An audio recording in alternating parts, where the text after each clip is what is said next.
Guys, am I audible and visible? Am I audible to everyone? Just quickly let me know in the chats if I'm audible to every one of you.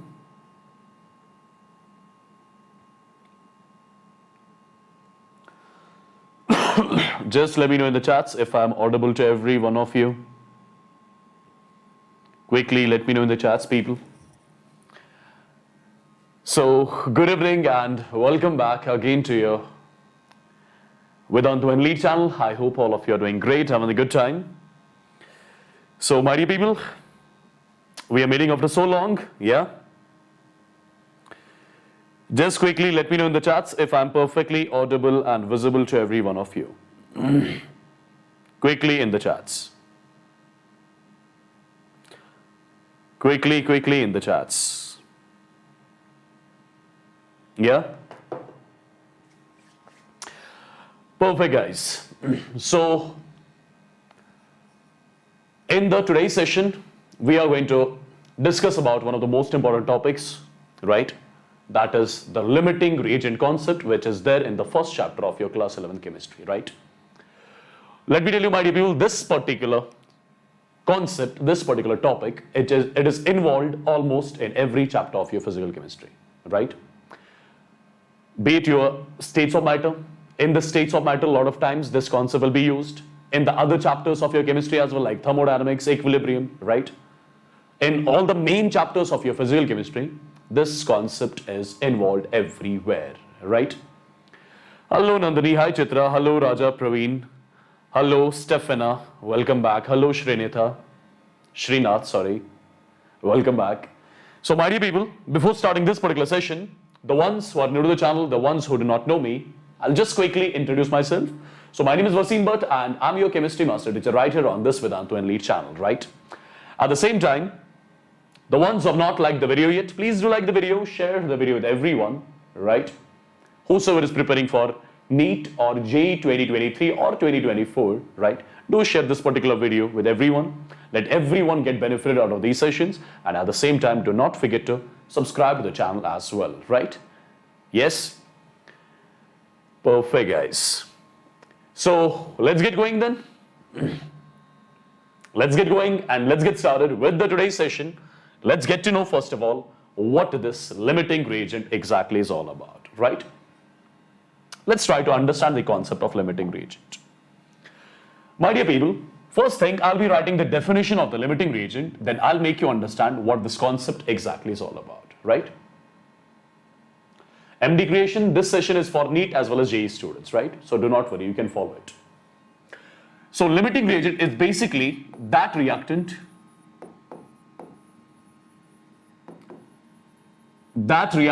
in a chemical reaction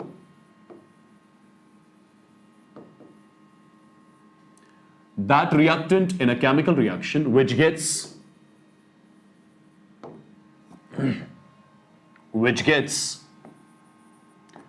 completely consumed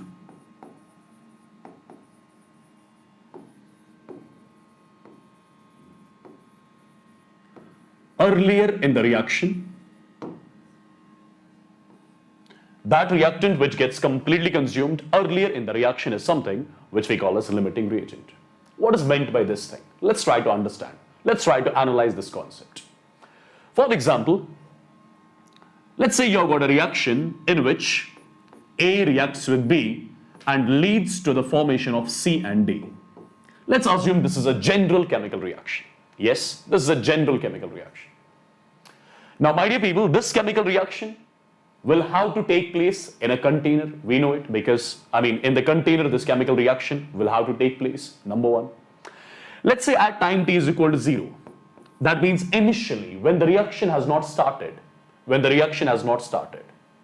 right?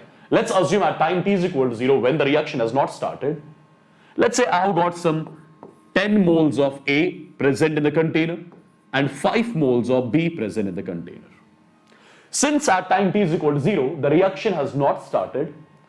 What does that mean? That means product formation has not taken place yet, right? At time t is equal to 0, since the reaction has not started, so I must say number of moles of C and number of moles of D at time t is equal to 0 is absolutely going to be 0. right? Because the reaction has not started yet. Since these reactants, they have not reacted yet to form products, yeah, at time t is equal to 0. Yes? Now, my dear people, when the reaction will start, can I say number of moles of reactants will keep on decreasing? Yes. When the reaction will start, number of moles of reactants will keep on decreasing and number of moles of products will keep on increasing.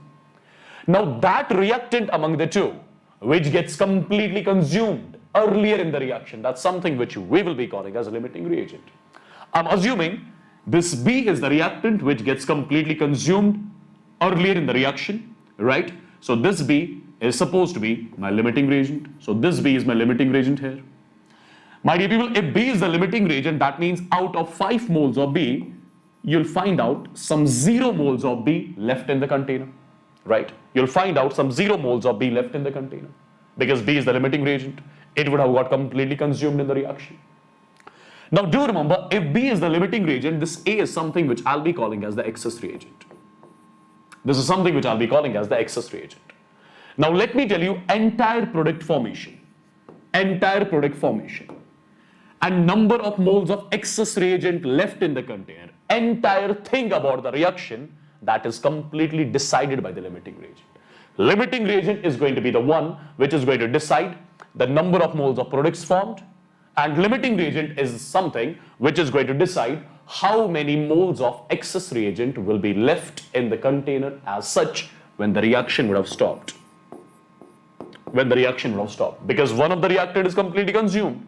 If one of the reactant is completely consumed, definitely the reaction would have stopped, right? At that point of time, how many moles of excess reagent are left, that is completely decided by the limiting reagent, right?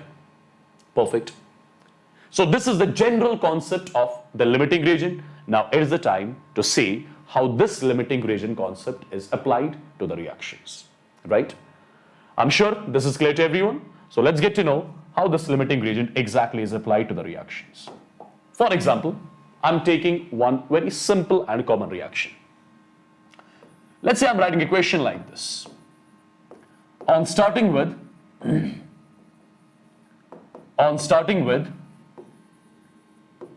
10 moles each of N2 and H2. On starting with 10 moles each of N2 and H2. Calculate.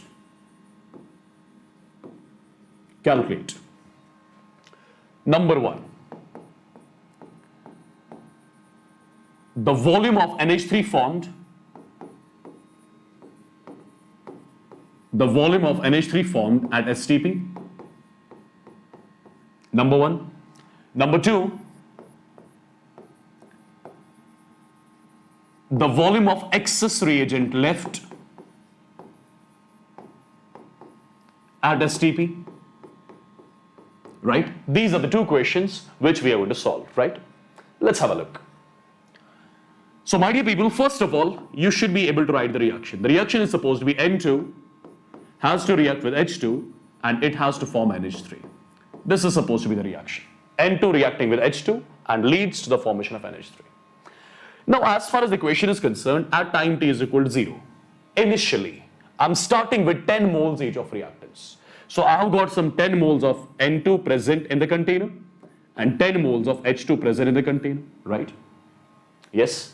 Since I'm talking at time t is equal to 0, that means the reaction has not started yet. If the reaction has not started, I'll say number of moles of product formed at this particular point of time will be 0 because the reaction has not started yet. Yeah. Now, do remember, whenever in a chemical reaction, you will be given with the amounts of all the reactants. Whenever in a chemical reaction, you will be given with the amounts of all the reactants. These amounts can be in terms of moles, it can be in terms of mass, it can be in terms of volume, right? Whenever in a chemical reaction, you'll be given with the amounts of all the reactants. At that point of time, you will be using the concept of limiting reagent, right? And in the limiting reagent concept, the first step always is to balance the reaction. So basically, you're supposed to balance this particular reaction first. So if I balance this reaction, this is supposed to be 3 times, this is supposed to be 2 times, this should be 1, right? Yes? Perfect. 1, 3, and 2. Right? Now, my dear people, after balancing the reaction, it's time to identify which one among the two reactants is the limiting reagent. Now the point is, how do we identify exactly which one is the limiting reagent? Right? What is the process of identification of the limiting reagent? Do remember, whenever you need to identify the limiting reagent, you are simply supposed to divide the given moles of reactants by the respective stoichiometric coefficients. You are simply supposed to divide the given moles of reactants by their respective stoichiometric coefficients. So I'll be dividing this 10 with its stoichiometric coefficient 1. I'll be dividing this 10 with its stoichiometric coefficient 3. The value comes out to be 10. This value comes out to be 3. That reactant whose value comes out to be lesser, that's always going to be a limiting reagent. So H2 over here is supposed to be a limiting reagent. So N2 over here is supposed to be your excess reagent. Right? Since you identified which one is the limiting reagent, which one is the excess reagent, H2 is the limiting reagent. If H2 is the limiting reagent, that means out of 10 moles of H2, 0 moles of H2 will be left in the container as such, right? Yes, because H2 is the limiting reagent. It would have got completely consumed in the reaction. So out of 10 moles of reactant, there'll be some 0 moles of reactant left in the container. 0 moles of H2 left in the container because it's a limiting reagent, right? Since when one of the reactant would have got completely consumed, I must say the reaction would have stopped at that point itself, right? Perfect. Now, as I told you, entire product formation, right? Entire product formation and the amount of reactant left, the amount of excess reagent left in the container, every single thing is decided by the limiting reagent. Limiting reagent is the one which is going to decide the moles of product formed and the moles of excess reagent left. And how we are going to check now how many moles of product have got formed and how many moles of excess reagent are left in the container. Let's get to know about that.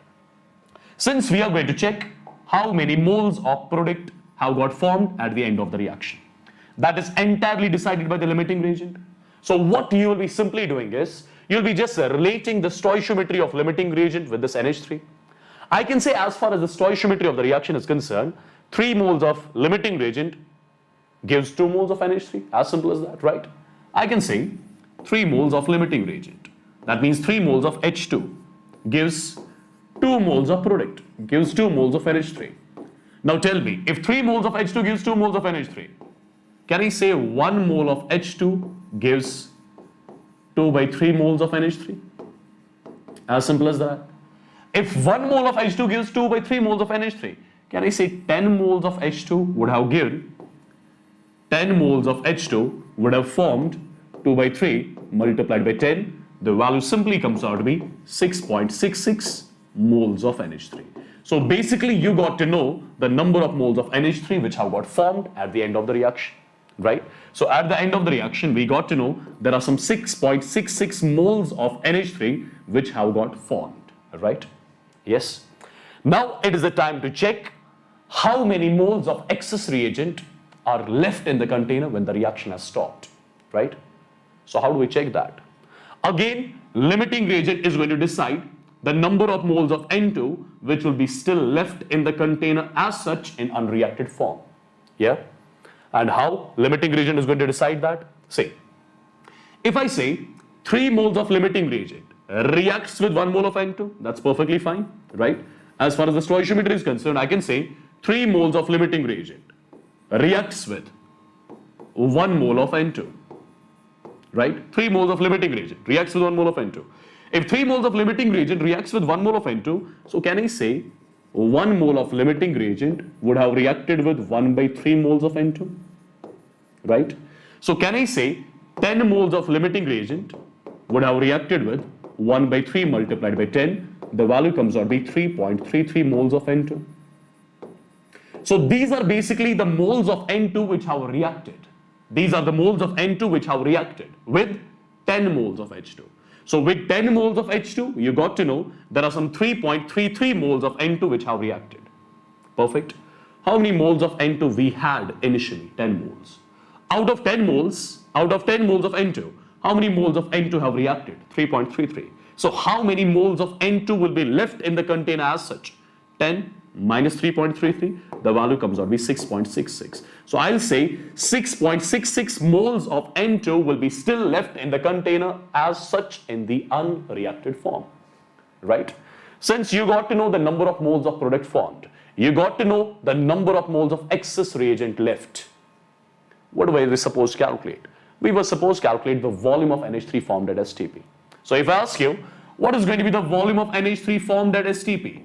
Since you got to know there are some 6.66 moles of NH3 formed, so just multiply these moles of NH3 formed with 22.4 liters. This is going to be the volume of NH3 which would have got formed at the end of the reaction, as simple as that. Similarly, if I ask you, what is the volume of N2 which would be left in the container as such at STP? Volume of excess reagent left at STP, that's going to be equal. Moles of excess reagent left, which is 6.66, multiplied by 22.4 liters. This term after solving will give you the volume of N2 which will be left in the container as such at the end of the reaction. So that's how, my dear people, limiting reagent concept is applicable to the questions, and that's how you get to know the complete information about the reaction. That's how you get to know the moles of product formed, the moles of excess reagent left, volume of product formed, volume of excess reagent left, etc., right, about the reaction. Is every single thing clear till here? Let me know quickly in the chats. Let me know quickly in the chats if every single thing is clear till here.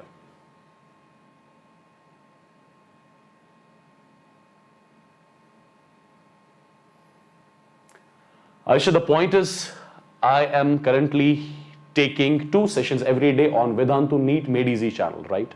So that's why I do not get time every day on this particular channel. Yes? I'm sure this concept is clear to everyone, right? Now let's try to use this particular concept and let's try to solve different sort of questions which can be asked out of this particular concept, right? Let's get to know about the questions one by one. And you guys are going to solve. You guys are going to solve, yeah? Perfect. Thank you guys. Thank you so much. Perfect. A very simple and basic question. You guys should be telling me the answer of this particular question. 3 moles of NaOH reacts with 4 moles of H2SO4. Find the limiting reagent. You are just supposed to identify which one is the limiting reagent. Can you let me know which one is the limiting reagent? It's simple and basic, right? See guys, initially at time t is equal to 0, you are given with 3 moles of NaOH. You are starting with 3 moles of NaOH, right? And you are starting with 4 moles of H2SO4. Since the reaction has not started yet, because I'm starting at time t is equal to 0, so this will be 0 and this will be 0, right? Now, my dear people, how do we identify the limiting reagent? First thing. Since you are given with the moles of all the reactants, so you'll be using the concept of limiting reagent. Now it is the time to identify which one is the limiting reagent. And how do we identify it? How do we identify it? First thing, just balance the reaction. The reaction is already balanced. Now, divide the given moles of the reactants with their respective stoichiometric coefficients. So divide this 3 with the stoichiometric coefficient 2, divide this 4 with the stoichiometric coefficient 1, right? This value will come out to be 1.5. This value will come out to be 4. Now, the one having the lesser value, that's NaOH. NaOH is having the lesser value right now. So NaOH is supposed to be my limiting reagent. That's all. That's something which you were supposed to check. Identify the limiting reagent. So you got to know your NaOH is your limiting reagent. That's it. That's something which you were supposed to check. Yes? Perfectly done? Wonderful.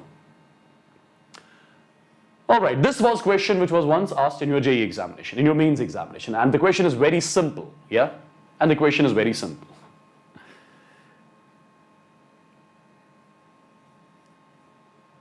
Give it a try, people. Let me know. Thank you, Vinay. So, my dear people, the question is very simple.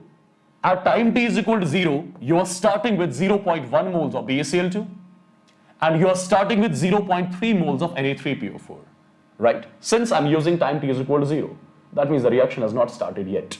If the reaction has not started, the product formation at this point of time will be 0, of course, right? Now, since you are given with the amounts of all the reactants in terms of moles, so what are we supposed to do? We are supposed to use the concept of limiting reagent. And how we are going to proceed with the limiting reagent concept? We are supposed to balance the reaction first. And the reaction is already given in the balanced form, right? Now, it is the time to identify the limiting reagent. It is the time to identify the limiting reagent. How do we identify the limiting reagent? Just do one thing. Just divide the given moles of reactants with their stoichiometric coefficients, right? Divide the given moles of reactants with their stoichiometric coefficients. So 0.1 divided by stoichiometric coefficient 3, This is 0.3 divided stoichiometric coefficient 2. This value will come out to be 0.033. This value is coming out to be 0.15. This value is coming out to be lesser. That means BaCl2 is our limiting reagent. So first of all, we identified our limiting reagent, that is BaCl2. Now, my dear people, if BaCl2 is my limiting reagent, so I must say the entire BaCl2 would have got consumed in the reaction, right? There'll be 0 moles of BaCl2 left in the container at the end of the reaction, when the reaction would have stopped, right? Now, the entire product formation is decided by the limiting reagent. Limiting reagent is the one which is going to decide the entire product formation. Limiting reagent is going to be the one which is going to let you know how many moles of this barium phosphate would have got formed at the end of the reaction. And how do we check that? Just do one thing. Just relate the stoichiometry of BaCl2 with the stoichiometry of this Ba3PO4 whole twice. Can I say from the stoichiometry of the reaction, 3 moles of BaCl2 gives 1 mole of Ba3PO4 whole twice. As simple as that, right?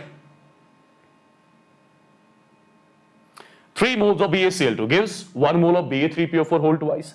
So can I say 1 mole of BaCl2 would have given 1/3 moles of Ba3PO4 whole twice, right?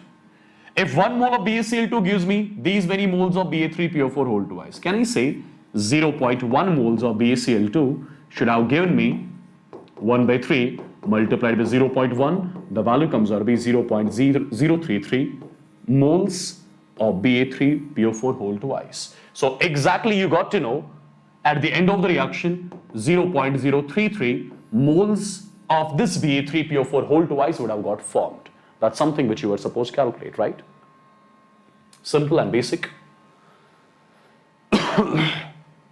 Clear? Right, people? Alright, this is the question which was asked in your JEE Mains 2022 July attempt from the same concept. You can use this particular question. I mean, you can solve this question. It's very simple and basic. As far as the question is concerned, we are given with the reaction. Let me write the reaction again. It's N2 plus 3 times H2. It gives 2 times NH3. This is the reaction. Now, my dear people, we are supposed to identify the limiting reagent and we are supposed to calculate the number of moles of NH3 formed, right? So first thing, at time t is equal to 0, let's get to know how many moles of N2 are there. Are we given with the moles of N2 or mass of N2? We are given with the mass of N2. How do I convert this mass of N2 into its moles? I'm supposed to divide the given mass of N2 by its molar mass, right? So it's going to be 10 divided by 28. 10 given mass of N2, molar mass of N2 is 28, so it's going to be 5 by 14. So basically you have got 5 by 14 moles of N2 at time t is equal to 0, right? Similarly, given mass of H2, that's 5 grams divided by molar mass of H2, that's 2. So 5 by 2 will simply come out to be 2.5. So we have got some 2.5 moles of H2 at time t is equal to 0, right? Since at time t is equal to 0, reaction wouldn't have started. So the number of moles of product formed is going to be simply 0, right? Yes. Now let's try to define the limiting reagent. Let me just write it as 5 by 2 only. Let's try to identify which one is the limiting reagent among the two. How do we identify it? Divide the given moles of reactants by their respective stoichiometric coefficients. So 5 by 14, these are the moles of N2 divided by its stoichiometric coefficient, that's 1. This is going to be 5 divided by 2 divided by its stoichiometric coefficient, that's 3. So it's going to be 5 by 6, right? Which value is lesser? 5 by 14 is less or 5 by 6 is less? 5 by 14 is definitely less. So N2 is your limiting reagent. So you identified N2 is your limiting reagent. So answer is either going to be A or going to be B. Now, my dear people, if N2 is your limiting reagent, it would have got completely consumed in the reaction. And the reaction would have stopped at that point of time.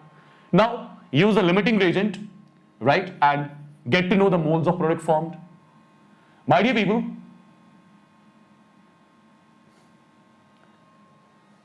these questions are so easy. Bro, absolutely. In your JEE Mains, nowadays only easy questions are asked, right? In your mains, there are no tough questions, right? Perfect. If you want to go for the JEE Advanced sessions, just on YouTube, just type JEE Advanced sessions by Wassim sir, you'll get the idea of the advanced, right? This is mains going on. Okay. Now, my dear people, let's get to know the moles of NH3 formed. And how do we get to know that? Let's use the stoichiometry. Can I say 1 mole of limiting reagent gives 2 moles of NH3? As simple as that. I can say 1 mole of limiting reagent simply gives 2 moles of NH3. Right? If 1 mole of limiting reagent gives 2 moles of NH3, so 5 by 14 moles. 5 by 14 moles of limiting reagent gives 2 multiplied by 5 by 14. That comes out to be 10 by 14. These are going to be the moles of NH3. So these are basically the moles of NH3 which would have got formed at the end of the reaction, right? Simple and basic. Is that clear to everyone? And this value will be approximately 10 by 17. 10 by 14 means 0.71. So it's going to be option B, which is going to be the correct answer of this particular question as well. I'm sure this is clear to everyone. Yeah? Perfect. All right, moving on to one more question. Again, a simple basic question. I'm sure you can easily solve this one. Right? I'm sure you can easily solve this one. Right? This is going to be a homework question. You guys are going to give it a try and let me know its answer in the comment section afterwards. Let's have a look on one more. Let's have a look on one more. Check it out. Again, you're given with a reaction which is already given in the balanced form. Right? We are given with the reaction which is already given in the balanced form. Now, as per the reaction, on starting with 2 moles of each of reactants, how many moles of B2H6 have got formed? Again, the similar sort of question. Let me write the reaction again. It is lithium hydride plus BF3. LiH plus BF3, it gives LiBF4 plus B2H6. This is the reaction that's given to us, right? Yeah? Now, my dear people, at time t is equal to 0, initially we are starting with 2 moles each of reactants. So we have got 2 moles of this, we have got 2 moles of this. So this is supposed to be 0, this is supposed to be 0, right? Now, since again in the reaction we are given with the amounts of all the reactants, so you'll be using the concept of limiting reagents, so you'll have to balance the reaction first. This is 6, this is 8, this is 6, this is 1, right? So the reaction is balanced. Now let's identify the limiting reagent. How do we identify it? Just divide the given moles by the respective stoichiometric coefficient. So 2 is to be divided with 6. This 2 is to be divided with 8. 2 by 8 value will be definitely lesser. So this BF3 is going to be your limiting reagent. Now, my dear people, if this BF3 is your limiting reagent, that means out of 2 moles of BF3, you'll be having only 0 moles of BF3 left in the container. There will be some 0 moles of BF3 left in the container. That means the reaction would have stopped.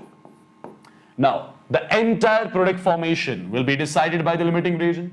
What are we supposed to calculate exactly?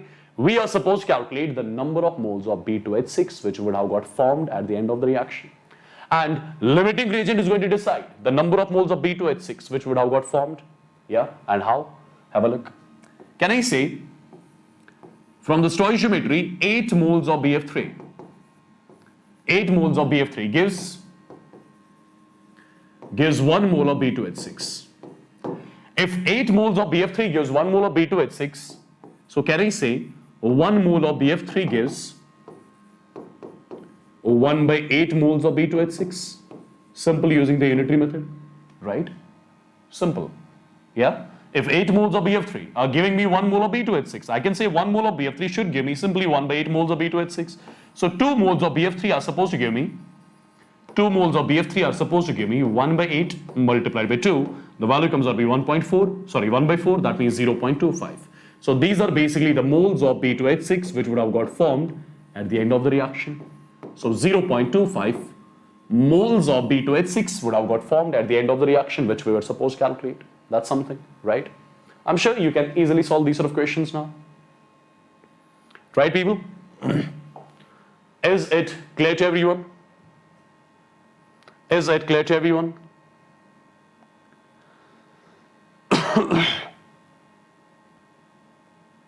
Okay. One simple question. On starting with 160 grams of NaOH and 98 grams of H2SO4, calculate everything. That means identify the limiting reagent, then identify the amount of product formed, amount of excess reagent left. This is going to be the last question, right, of this limiting reagent. Then only you can get the idea of what this limiting reagent exactly is all about, right? So this is going to be the equation which is going to revise every single thing which we have discussed about the limiting reagent till now. Yeah.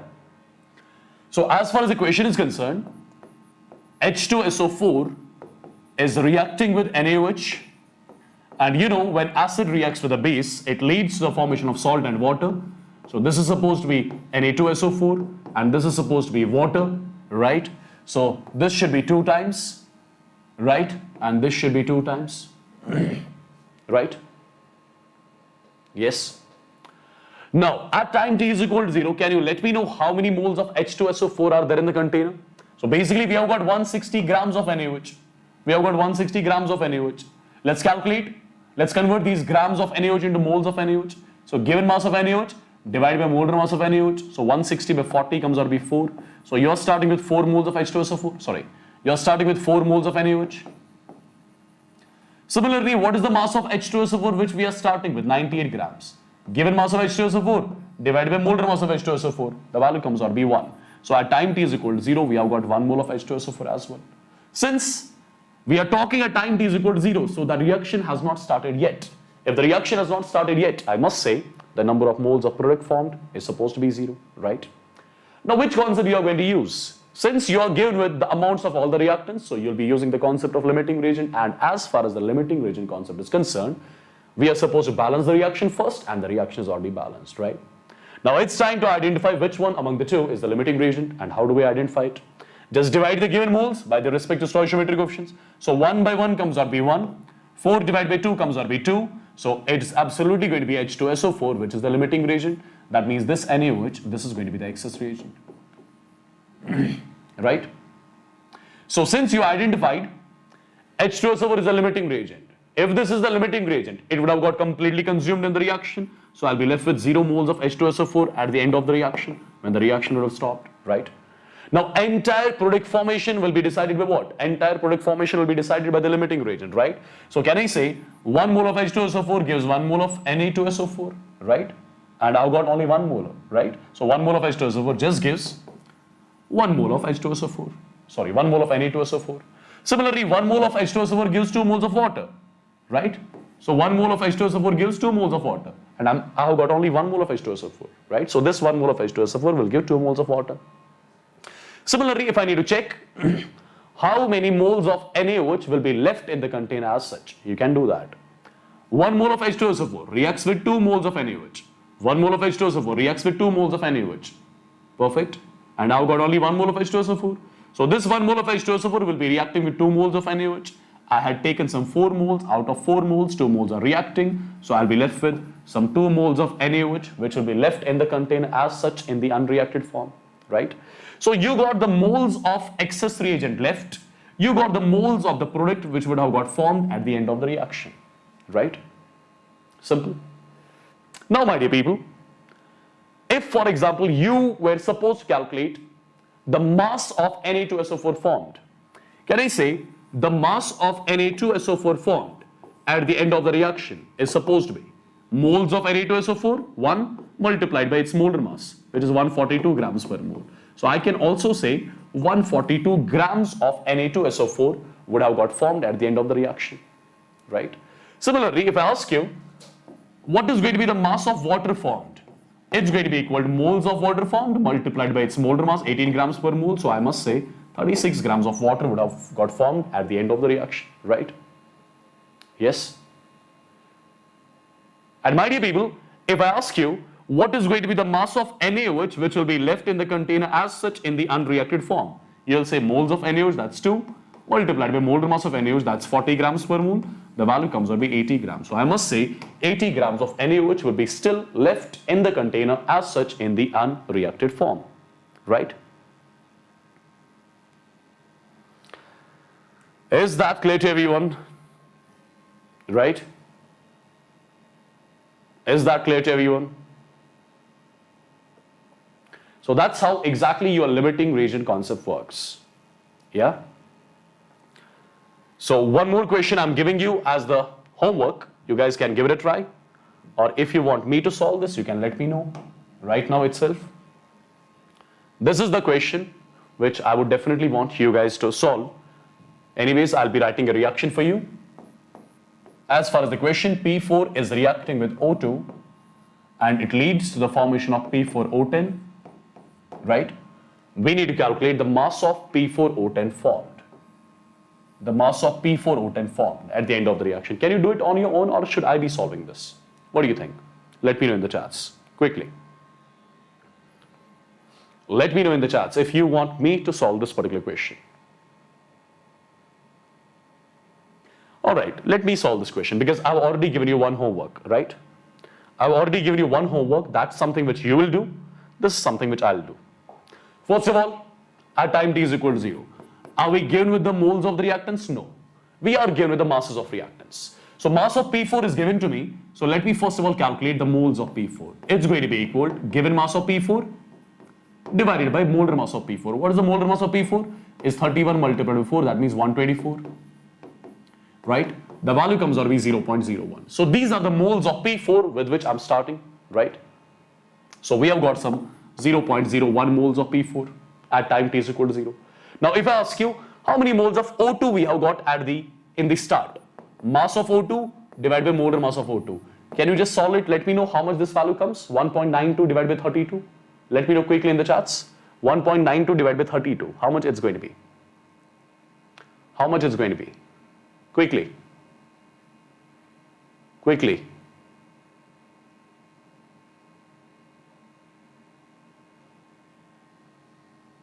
I think it's going to be 0.16, right?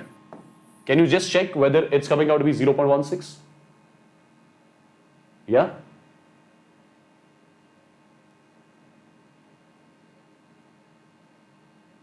I think, yeah, it's going to be 0.16 only.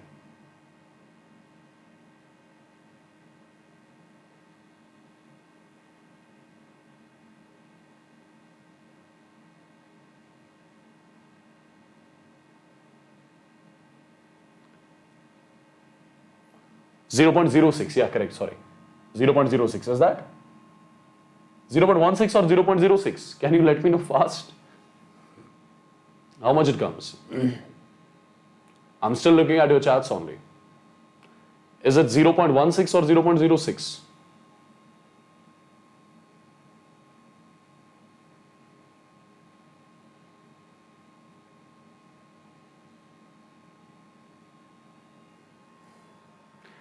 .06 it will be, right? So at time t is equal to 0, we are starting with 0.06 moles of O2. So this is going to be 0 because the reaction has not started yet, right? Now, since again in this particular reaction we are given with the amounts of all the reactants, so I'll be using the concept of limiting reagent, right? And how? I'll be first of all balancing the reaction. Let's try to balance. This is supposed to be 5 times. The reaction is balanced. Yes. Now, identify the limiting reagent. How do we identify it? Divide the given moles by the respective stoichiometric coefficient. The one which will have the lesser value, that will be the limiting reagent. So P4 will be having the lesser value. So P4 is supposed to be my limiting reagent here, right?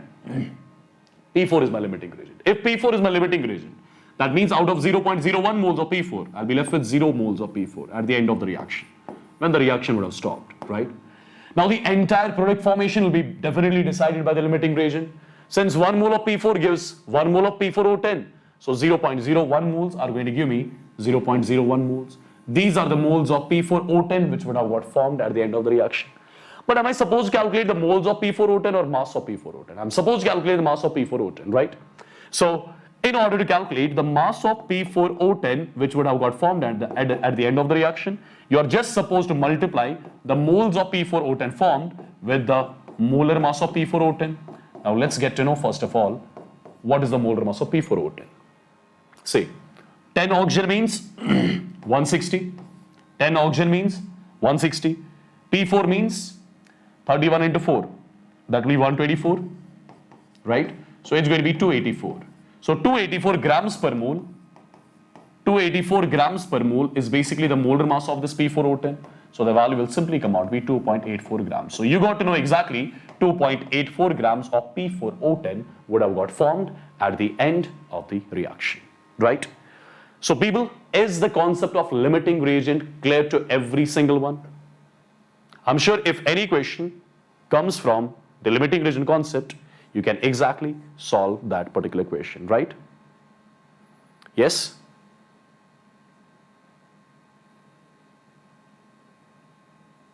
Right, people?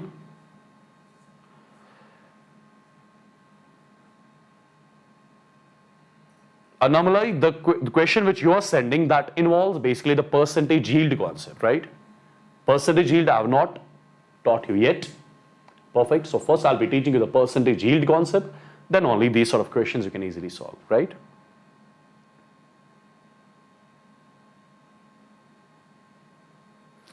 Believers, you're already attending the 7 p.m. session. So apart from the 7 p.m., just attend the 10:30 p.m. session, right? On the same channel. Perfect. So I think, guys, this much is enough for today. This was the limiting reagent concept which I had to discuss with you, right? I'll see you guys in the next session, and the next session will be concentration terms, right? The next session is going to be mole concept in solution. You would have studied weight by weight percentage, weight by volume, etc., etc. That's something which I'll be teaching you in the next session. Till then, you take care. Bye-bye. God bless you all. Love you all. And if you have not liked the video yet, please do like the video, share the video with everyone, and do subscribe to the channel as well, right? So take care. See you in the next session. Bye-bye. God bless you all. Bye.